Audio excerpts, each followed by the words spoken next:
My son just pointed at my husband's wrist and asked why his dead grandmother was wearing the watch he lost last week. But the watch wasn't lost. It was the down payment on our souls. What started as a quiet Thanksgiving dinner spiraled into a nightmare when I realized the collector wasn't just here for our food. She was here to claim the debt my husband made to keep our family safe. The silence in the kitchen was thick enough to choke on. My 7-year-old son Leo had asked the question with that brutal, unvarnished honesty that only children possess. He was sitting at the breakfast nook, his small legs dangling, staring at his grandmother, my mother, who was currently shoveling mouthfuls of the cold, leftover Thanksgiving turkey into her mouth with her bare hands. She wasn't even using a fork. She looked like a scavenger who hadn't seen food in a decade, despite the fact that I had just spent 3 hours cooking that bird specifically for us. I froze, the dish towel still clenched in my hand. I looked over at my husband, Mark. He was standing by the window, his back rigid, his jaw set so tightly I thought his teeth might shatter. He didn't turn around. He didn't defend me. He just kept staring out at the driveway, as if he were waiting for someone to come and rescue us from the suffocating air of our own home. Leo leaned forward, his brow furrowed in genuine concern, his voice small and piercingly clear. "Dad, why is Grandma eating our turkey? Is she broke? You gave her your entire paycheck yesterday, don't you remember? You said it was to pay for her medical bills and keep the lights on at her house. So why is she here, stealing our food? And why are you letting her act like this?" My mother stopped mid-chew. She didn't look up. She just froze, her graying hair matted against her scalp, her fingers slick with grease. A slow, unsettling grin spread across her face, a grin that didn't reach her dead, glassy eyes. She finally looked up at my son, then shifted her gaze to me. It wasn't a look of shame. It was a look of pure, unadulterated triumph. "Your father," she whispered, her voice like sandpaper rubbing against bone, "doesn't have a choice in what he gives me, little Leo. He knows exactly what happens if he stops being generous." I felt the blood drain from my face. I stepped toward her, my heart hammering against my ribs. "Mom, that's enough. Leo, go to your room. Now." "I'm not leaving," Leo said, his voice trembling but defiant. "She looks like a monster, Mom. Why does she have Dad's watch on her wrist?" "Dad, that's the watch you said you lost last week." Mark finally turned around. His face was pale, almost translucent in the morning light. He looked at the watch on my mother's wrist, then looked at me, his eyes filled with a terror so profound I had to grab the counter to keep from collapsing. He opened his mouth to speak, but the front door, which had been locked, slowly creaked open, even though there was no one on the porch.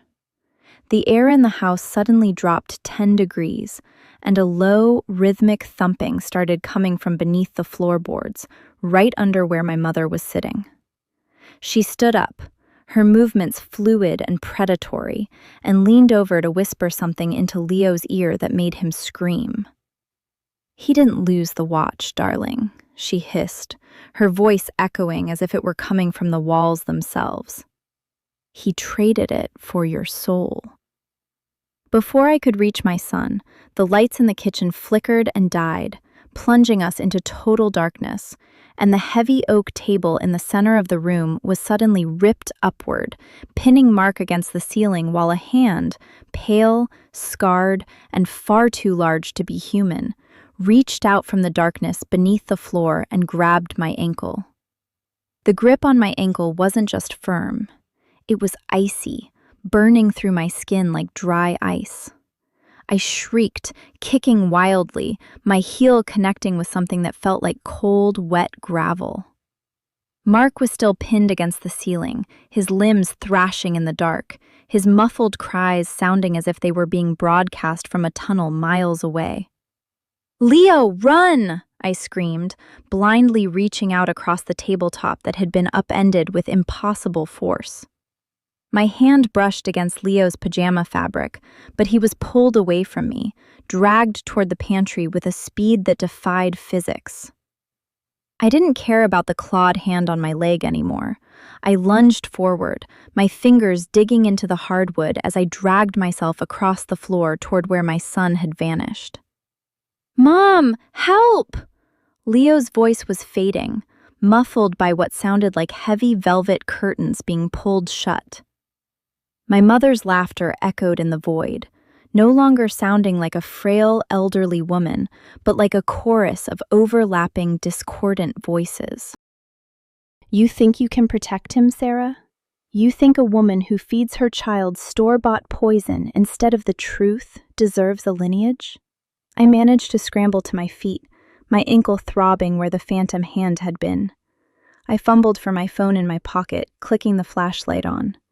The beam sliced through the darkness, illuminating the kitchen in jagged, strobe-like flashes.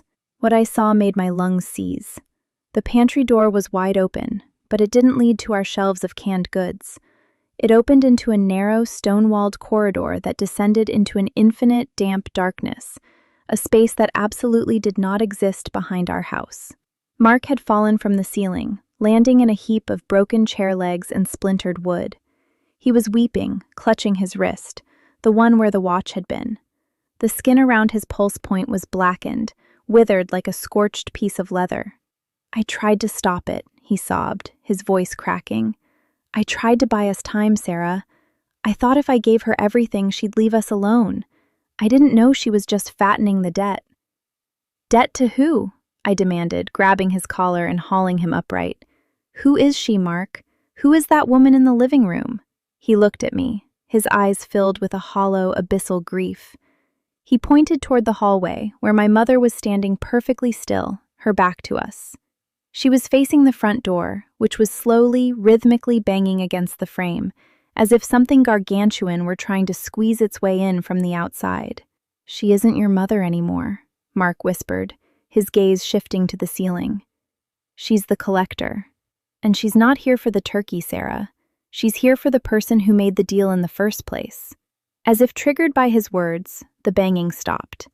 The house plunged into a silence so absolute it felt like an implosion.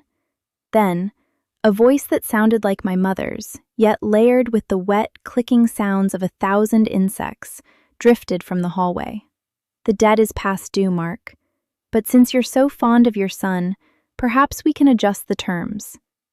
I watched in horror as the shadows in the corner of the room began to detach themselves from the wall, elongating into spindly, jagged needles of obsidian. They didn't move toward Mark. They moved toward me, coalescing into the shape of a human figure, a figure that wore my own face. My double looked at me, tilted its head at an impossible angle, and held out a hand that was dripping with the same black ichor that stained Mark's wrist. "Give me the boy," the shadow me whispered, its eyes glowing with a sickening golden luminescence. "Or I take the life you've built, piece by piece, starting with the man who traded you away."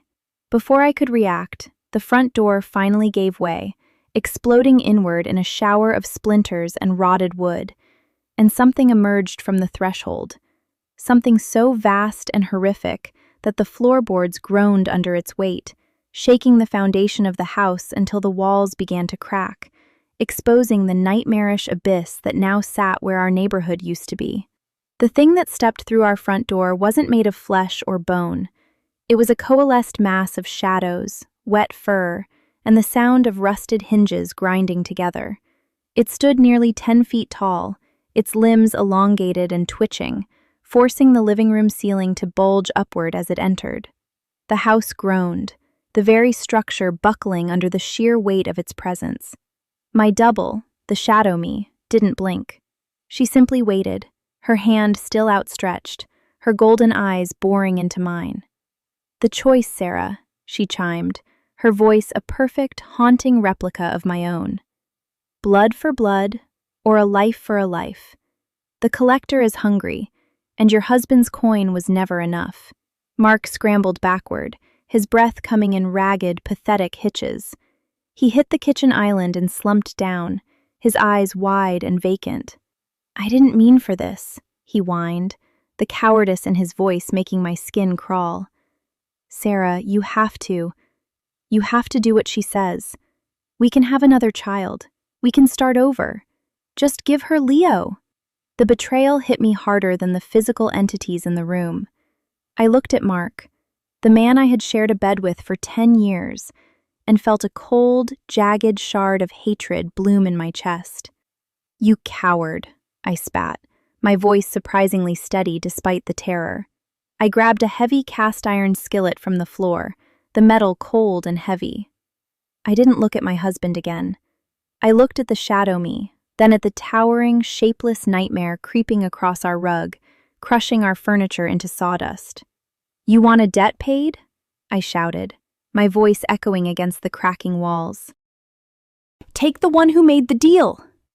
The shadow me tilted her head, her smile stretching too wide, revealing rows of needle-thin translucent teeth.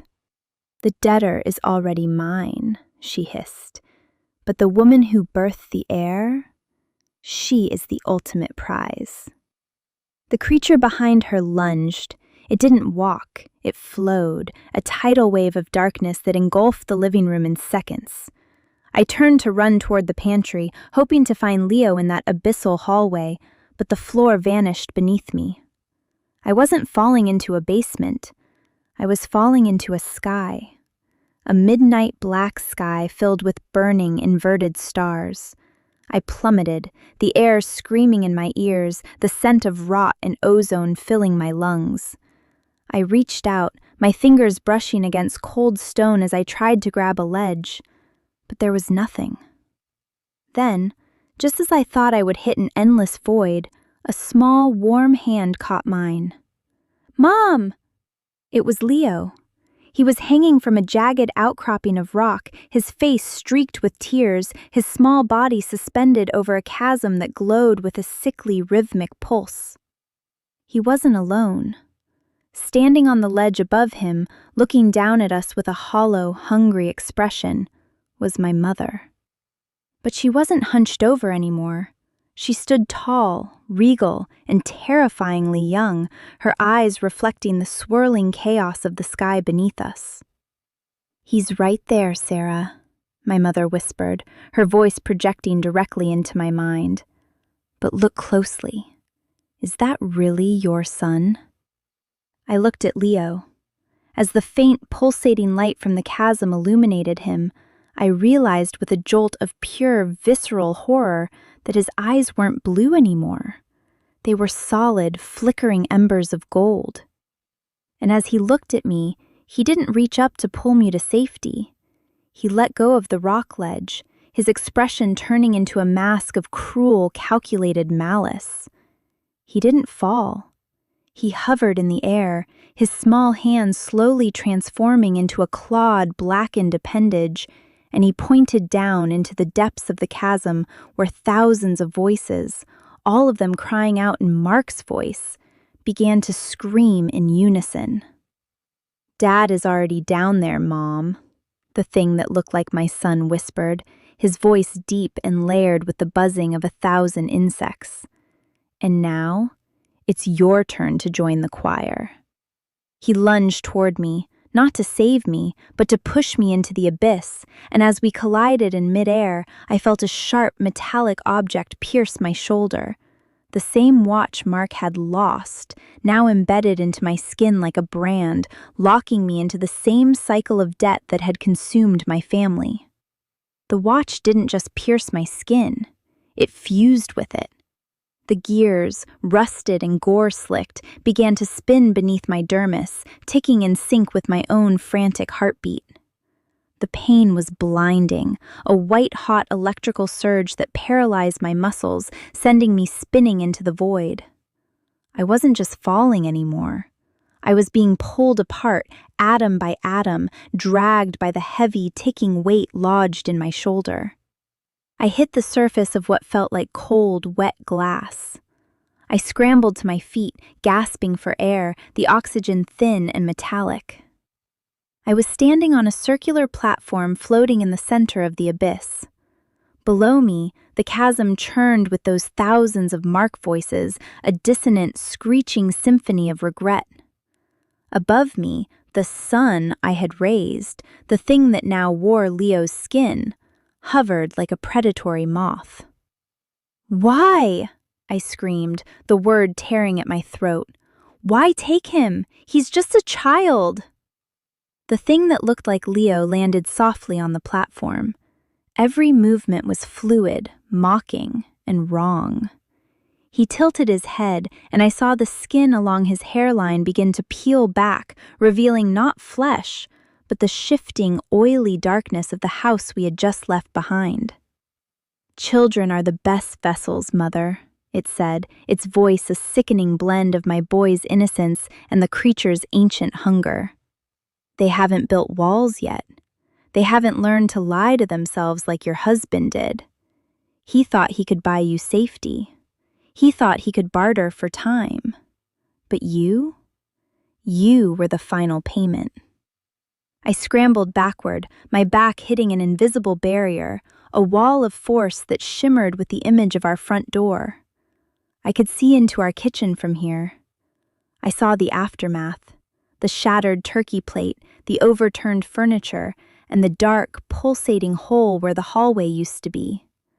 And there, sitting at the kitchen table, was my husband. But he wasn't crying anymore. He was sitting perfectly still, staring at a plate of fresh, steaming turkey. My mother, the real one, the one I had known my entire life, was sitting across from him, sipping wine. They were laughing. They were having a pleasant, normal dinner, as if the last hour of hell had never happened. "Look," the thing Leo whispered, leaning into my space, its breath smelling of scorched ozone. "He's forgotten. He traded your memory for a seat at the table. He's happy now. The debt is paid. You are the only one left to remember the cost." I pounded against the shimmering barrier, my fists bleeding as they struck the cold, hard surface. Mark, look at me," I roared, but he didn't even turn his head. He just smiled at my mother and pointed at the turkey. Suddenly, the ticking in my shoulder stopped. The silence that followed was louder than any scream. I felt the watch burn one last time before it dissolved into my bloodstream, leaving a black, swirling tattoo of clock hands etched deep into my skin. The platform beneath me began to tilt. The sun stood up, his face losing all semblance of humanity as it melted into a featureless, pitch-black mask. He reached out, not to strike me, but to open a door in the air beside me, a door that led impossibly to the very spot where Mark sat. "Go on," the creature hissed, shoving me toward the threshold. "Go back to your perfect life. But know this, you aren't the wife who left the room. You're the shadow he bargained away. If you step through, he'll see you, and he'll know exactly what you've become." I hesitated, the temptation to be home, to be with my family, overwhelming my senses. But then I looked down at my hands. They were turning translucent, wisps of gray smoke curling from my fingertips. I wasn't being saved. I was being erased. I lunged forward, not toward the house, but toward the creature, determined to drag it down into the chasm with me. My fingers closed around its throat, but instead of skin, I felt cold, grinding metal. I looked into its black, faceless void and saw my own reflection, not as I was, but as a hollow, ticking doll.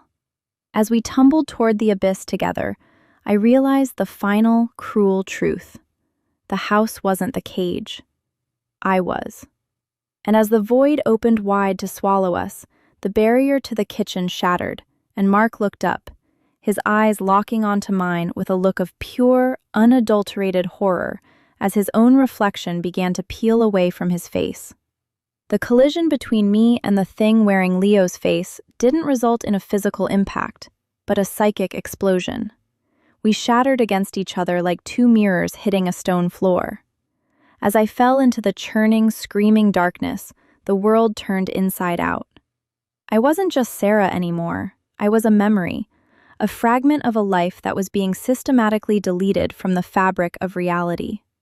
I tumbled through the screams of the Mark choir, feeling the weight of 1,000 stolen existences pressing against my skin.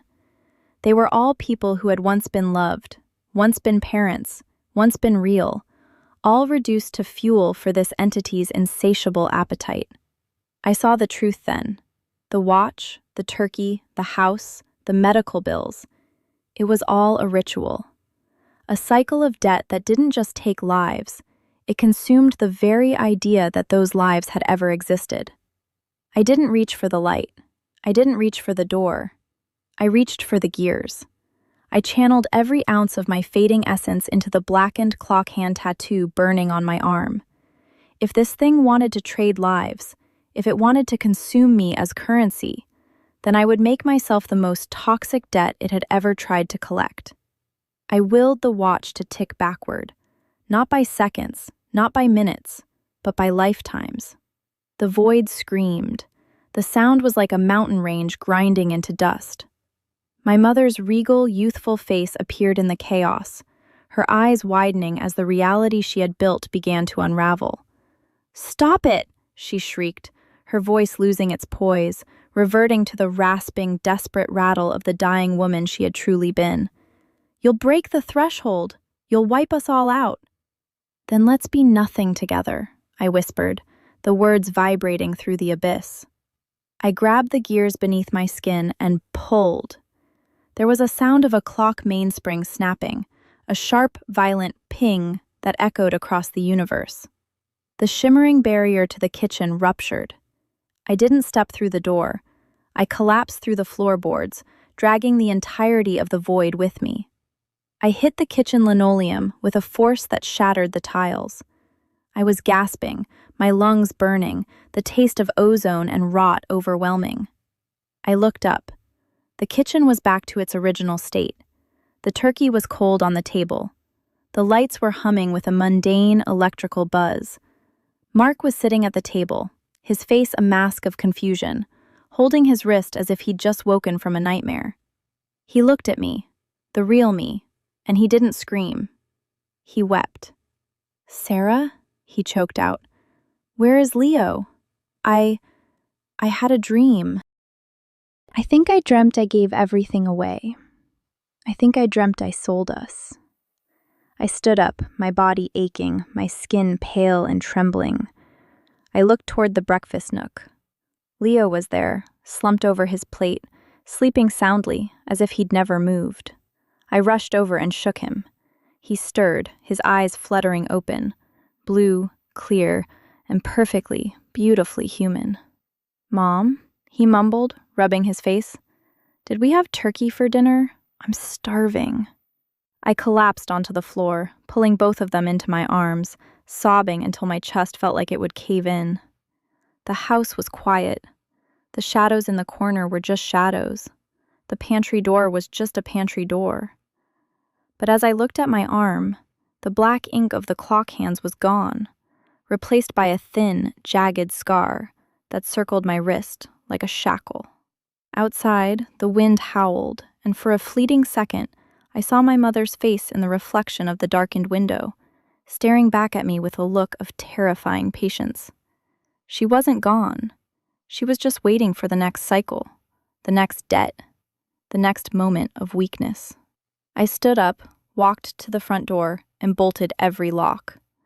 I grabbed the turkey carcass, the vessel of our undoing, and tossed it into the trash. I didn't look back. I didn't tell Mark what I had done or what it had cost to drag us back from the abyss. That night, as I tucked Leo into bed, he grabbed my wrist, his thumb tracing the jagged scar. He looked at me, his gaze far too intense for a 7-year-old, and leaned in close. "You won this time, Mom," he whispered, his voice perfectly normal, yet carrying a cold, ancient weight that made my blood freeze. "But the clock is still ticking, and next time, I won't let go." He rolled over and went to sleep, leaving me standing in the dark, watching the shadows in his room begin to lengthen, waiting for the hour to strike.